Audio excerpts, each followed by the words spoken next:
30 जून पूर्वी कर्जमाफी करणार, कांदा उत्पादकांनाही दिलासा मिळणार, मुख्यमंत्री देवेंद्र फडणवीसांची माहिती.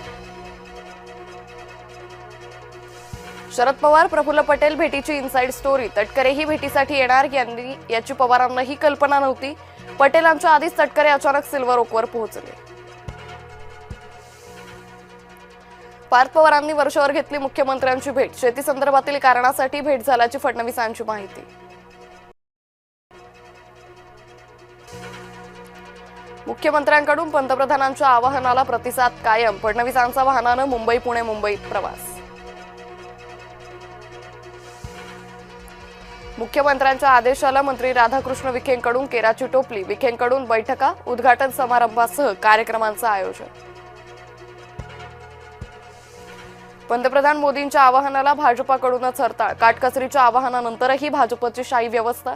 नांदेड भाजपच्या कार्यक्रमात शाही जेवण, एसी हॉलची चर्चा. ज्येष्ठ अभिनेत्री उषा चव्हाण यांनी शासकीय पुरस्कार केले परत. पुण्यातील टीडीआर प्रकरणी न्याय मिळत नसल्याची केलेली तक्रार. उपमुख्यमंत्री शिंदेंकडून दखल घेत निकालाला स्थगिती. शक्तीपीठ महामार्गाला आमचा विरोध कायम. गरज नसलेल्या महामार्गासाठी इतका आटापिटा का? राजू शेट्टी यांचा सरकारला सवाल. रोहित पवारांना अजित पवारांची जागा घ्यायची आहे, आमदार संजय गायकवाड यांचं वक्तव्य. खरीपाच्या तोंडावर खतांच्या दरवाढीनं शेतकरी चिंतेत. रासायनिक खतांच्या बॅग मागे 225 ते 375 रुपयांची वाढ. उत्पादन खर्च वाढल्यानं शेतीमालाला हमीभाव देण्याची मागणी.